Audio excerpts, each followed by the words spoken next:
Hello my dear friends, myself doctor Shailesh Singh. आप सबका स्वागत है आपके यूट्यूब चैनल में एक बार फिर। और कल क्या हुआ कि कल हमारे ग्रुप में हम इग्नीशिया का एक केस दिखा रहे थे। वो हाइपरथायराइडिज्म का केस था जो इग्नीशिया 1 एम की सिंगल डोज से निकला है। उसका TSH 9 पॉइंट समथिंग था जो 4 आ गया।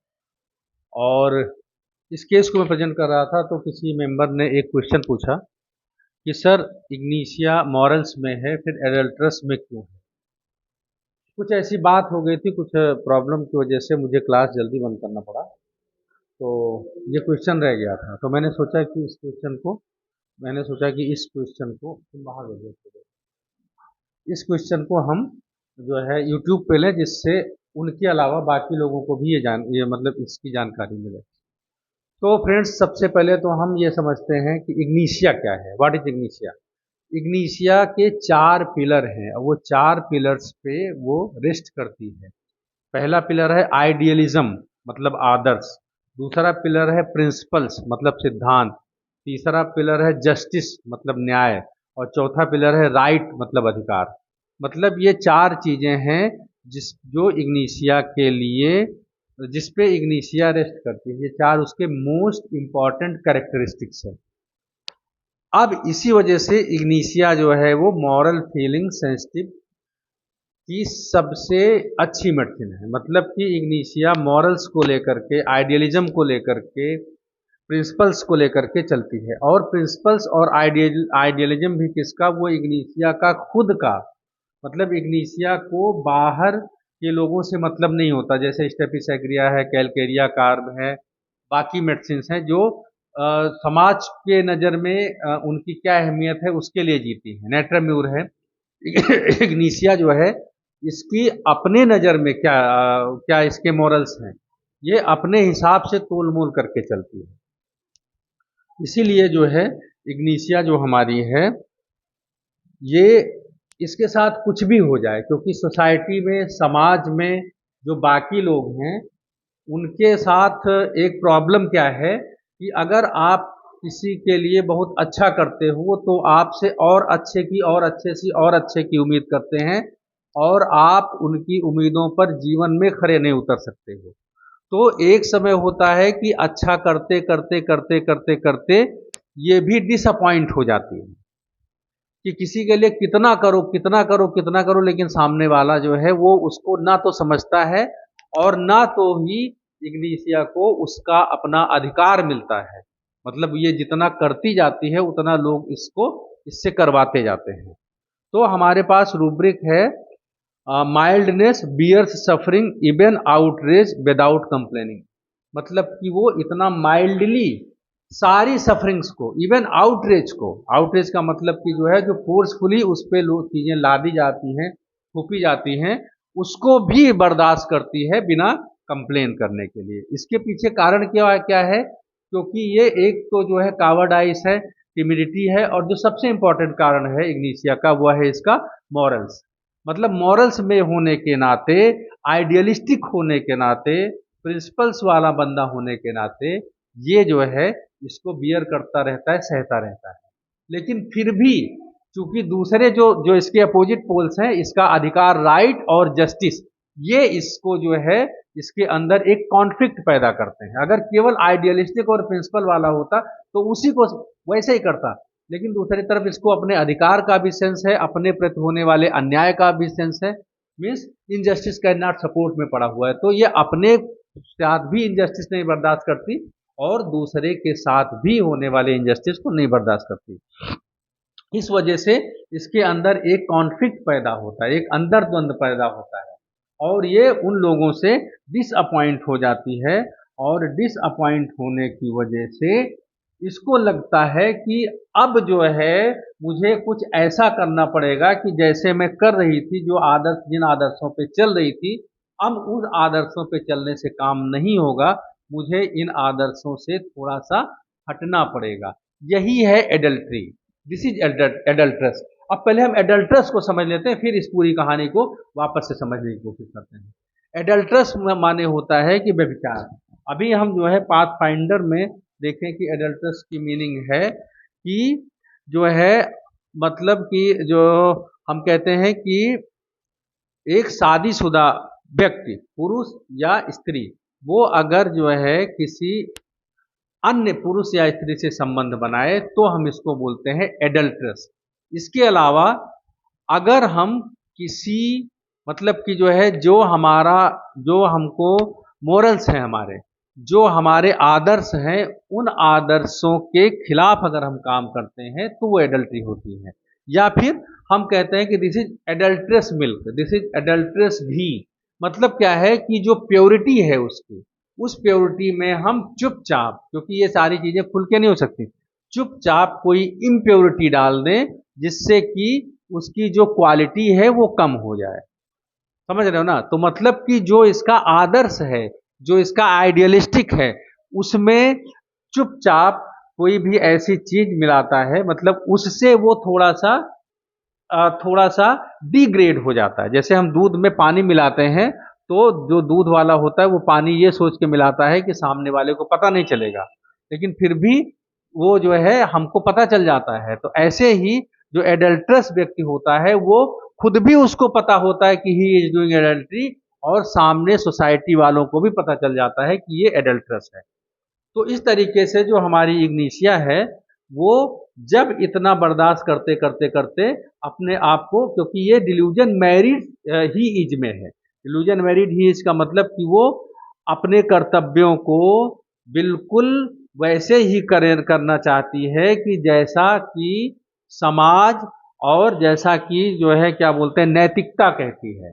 लेकिन फिर चूंकि उसका जो है हस्बैंड उसके जो घर के लोग हैं उसके जो साथ के लोग हैं वो उसको अप्रिशिएट नहीं कर, अप्रिसिएशन का नहीं चाहिए इसको, इग्निशिया को कभी अप्रिसिएशन नहीं चाहिए, लेकिन वो उस पर उल्टा अत्याचार करते हैं।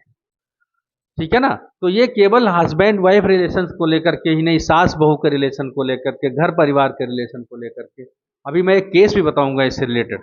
तो किसी भी रिलेशन को लेकर के जो है ऑफिस के बॉस और एम्प्लॉय के रिलेशन को लेकर के अगर इग्निशिया है तो वो अपना पूरा तन मन धन लगा देगी। लेकिन जब वो देखती है कि मैं ही जितना काम करता हूं तो बॉस दूसरों का काम भी मेरे ऊपर लादते रहते हैं, क्यों? क्योंकि हम कहते हैं ना कि जो काम करने वाला होता है उसी को सबसे ज्यादा लोग हुक्म चलाते हैं, क्योंकि बाकी लोग जो हरामखोर हैं वो तो करेंगे नहीं, तो उसके बजाय उनका भी काम इसको करना पड़ता है। तब इसको लगता है कि यार ये तो मतलब जो है बिना मतलब का पंगा हो गया, और ये कंप्लेन भी नहीं कर सकती है, ये इसको सब सहती रहती है। फिर ये क्या करता है, अब इसको लगता है कि delusion she is breaking her vow, मतलब कि VOW, मतलब कि वो अपना जो शपथ है, कौन सा शपथ, जो वो खुद से लेती है कि मैं अपने कर्तव्यों का निर्वहन पूरी पूरी निष्ठा के साथ करूंगा, दूसरे से नहीं लेती है अपने से लेती है, और वो अपने कर्तव्यों का निर्वहन पूरी पूरी निष्ठा के साथ करती है। लेकिन जब ये इस निष्ठा के साथ चलते चलते उसके अधिकारों का हनन होने लगता है तब ये जो है एडल्ट्री में जाती है। तब इसको लगता है कि अब मुझको जो है मतलब तब इसको लगता है कि अब बॉस जब बोलेगा तो बॉस मेरा सर दर्द हो रहा है, मेरी कमर दर्द हो रही है, मैं 5 बजे के बाद ऑफिस में नहीं रुक पाऊंगी, इसलिए प्लीज आप ये काम किसी और को दे दीजिए। This is feigning sick to be of Ignatia. इसलिए या फिर सास से बोलती है कि आज जो है अब मेरी क्या बोलते हैं मुझे पेट में बहुत ज्यादा दर्द हो रहा है, आप लोग अपना देख लीजिएगा, मैं तो जा रही हूँ सोने। और फिर जब जा करके वो लेटती है तो फिर वो खुद से कहती है कि मुझे ऐसा करना चाहिए था कि नहीं करना चाहिए था, मुझे ऐसा नहीं करना चाहिए था, मुझे ऐसा करना चाहिए था। ये उसको जो है वो इस पसोपेश में जो है फंसती है। और this is confusion of mind writing while thoughts from profusion, मतलब कि वाइल राइटिंग का मतलब जब वो कोई काम कर रहा है कुछ कर रहा है उस समय दिमाग में इतने थॉट्स आते हैं, हाँ ना करना ना करना, कि उसका दिमाग जो है वो कंफ्यूज हो जाता है। This is hysteria from disappointment, मतलब वो डिसअपॉइंटमेंट होकर के हिस्टेरिक में चली जाती है। This is feigning sick to be. और फिर वो जाकर के करवट बदलती है, उठती है, बैठती है, चलती है, फिरती है, अजीब अजीब तरीके से उसका बिहेवियर होने लगता है। मतलब कि awkwardness actions requires constant correction, मतलब कि अब उसको अपने एक्शंस को कंट्रोल करने के लिए, करेक्ट करने के लिए उस पे पूरा ध्यान केंद्रित करना होता है। क्यों? क्योंकि वो ऐसी है नहीं, फेलिंग सिक वाली वो है नहीं, वो मजबूरी में फेलिंग सिक में जाती है। तो कुल मिला करके जो है हम ये कह सकते हैं कि इग्निशिया की जो प्योरिटी है, उसका जो क्या बोलते हैं, उसकी जो इम्पोर्टेंस है, उसका जो मॉरल्स है, उसमें उसको मतलब लोगों की वजह से थोड़ा सा एडल्ट्री करनी पड़ती है, थोड़ा सा चीटिंग करना पड़ता है, तो उसको जो है वो एडल्ट्रेस में जाती है। हर बेडशीट का एडल्ट्री अलग अलग होगी। एक मेरी पेशेंट थी, उसको समस्या क्या थी कि वो जो है वो ऐसे ही आई थी, उसको सर्वाइकल स्पॉन्डिलाइटिस था और बहुत ज़्यादा चक्कर आ रहा था, बहुत ज़्यादा चक्कर आ रहा था, और उसका चक्कर धीरे धीरे धीरे सालों से आ रहा था, नौजिया, वोमिटिंग और वर्टाइगो। तो उसको मैंने पूछा कि प्रॉब्लम आखिर कब से है? तो उसने बताया कि जो है शादी होने के 3-4 साल बाद से उसको प्रॉब्लम ये आई। और उस बीच में क्या हुआ कि उस बीच में पहले तो ये इसका हस्बैंड वाइफ और क्या बोलते हैं इसकी सास थी, और इसका एक बच्चा था। उसके बाद में इसकी ननद और अपने जो है अपने बच्चे के साथ इसके घर में वहाँ से कुछ तकरार हो गई थी, तो ये रहने आई। अब क्या हुआ कि अब इसको ये लगता था कि अभी तक तो मैं कर ही रही थी, अच्छा वो जब आई तो उसने पूरी तरीके से इस पे डोमिनेट होने की कोशिश की। मतलब कि जो है उसको इतना ये चाहिए वो चाहिए, मतलब एक जो होता है, एक जो ननद वाला जो वो होता है, उसकी वजह से उसको वो पूरी की पूरी तरीके से मतलब कि जो है इस पे हुक्म चलाने लगी।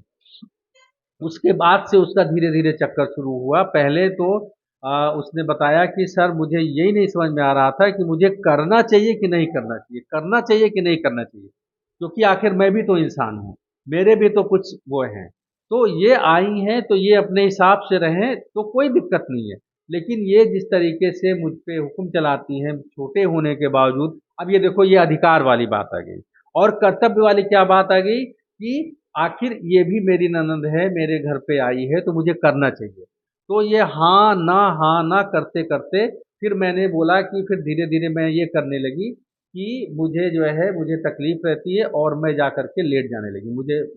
मैं बोलने लगी कि मुझे पेट मेरा ठीक नहीं रहता, मेरी तबीयत ठीक नहीं रहती, और शाम को जब ये 4 बजे की चाय के बाद जब ये 5 बजे कॉफ़ी बनाने के लिए कहती थी तो मैं बाहर नहीं निकलती थी। लेकिन उसके बाद भी मेरे मन में एक ये रहता था कि कहीं मुझसे ये पाप तो नहीं हो रहा है, कहीं मैं ये गलत तो नहीं कह रही हूँ, ये सेंस मुझे रहता था। और ये करते करते फिर मुझे धीरे धीरे धीरे धीरे ये तकलीफ शुरू हुई। और मैं ऐसी बिल्कुल नहीं हूँ, मेरे ये संस्कार नहीं हैं, लेकिन फिर भी क्या करें डॉक्टर साहब, इतना लोग मजबूर कर देते हैं, दुनिया इतनी मजबूर कर देती है कि करना पड़ता है। तो यहाँ से उसको मैंने एडल्ट्रस लेकर के एंटर किया था, this is adultery of Ignatia.